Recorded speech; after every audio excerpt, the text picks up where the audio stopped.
Welcome to Vertical Movement PT. I'm Dr. Cindy Kimmy, physical therapist, and today we are going to continue with our Hypervolt series, and we're going to learn how to use this bad boy and how to improve our posture.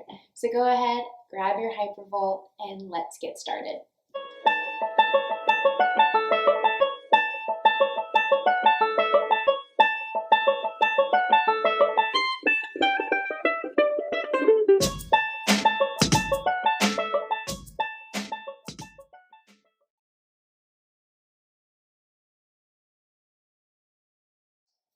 All right, let's get started.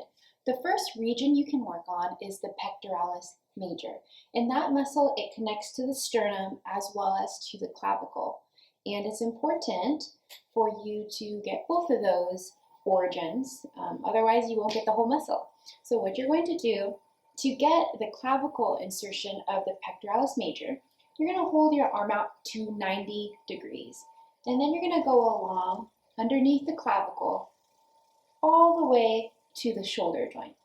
Usually I don't like to do this on bare skin just for hygiene reasons, so you can go ahead and put a towel on, especially if you share the Hypervolt with other people on your family and it's not just your own personal device.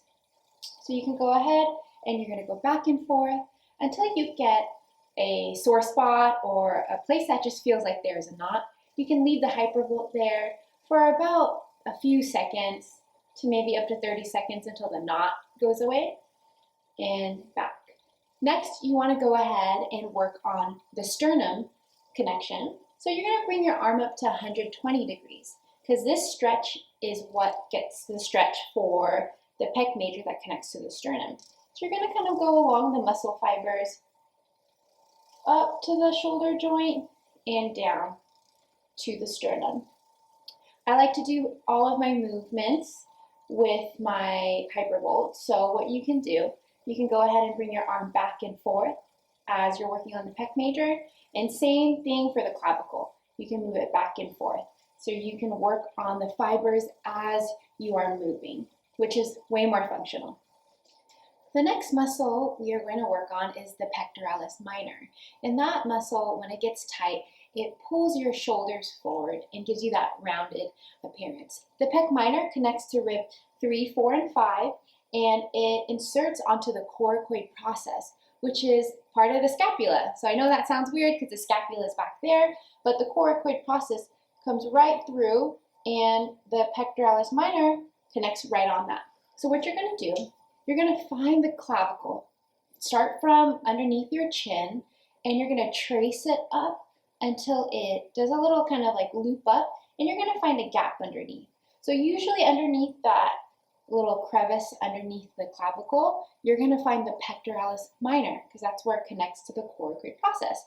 So you're going to grab your Hypervolt, you're going to place it right in that region there. It should feel pretty sore if you do have rounded shoulders or you're having trouble with your posture. So you're going to hold it in that region, and we're going to go ahead and stretch the Pectoralis Minor. So how you're going to do that is by retracting your scapula. So you're going to go ahead and squeeze your shoulder blades together and relax. And that's going to help to get the fibers nice and loose as you're doing a movement. And this is going to help also to open up your shoulders and help to open up your posture. So you can go ahead and do this for about a minute, even longer, up to 5 minutes. The next muscle we are going to work on to help improve your posture is the bicep. So that's a pretty popular muscle. Most people know where that is, and that's right over here in the front of the arm. So the bicep, if you think about the word bi, there's two muscles and there's two origins. So the first one is here on the coracoid process. So just like the Pectoralis Minor, they share that region over there, their connection.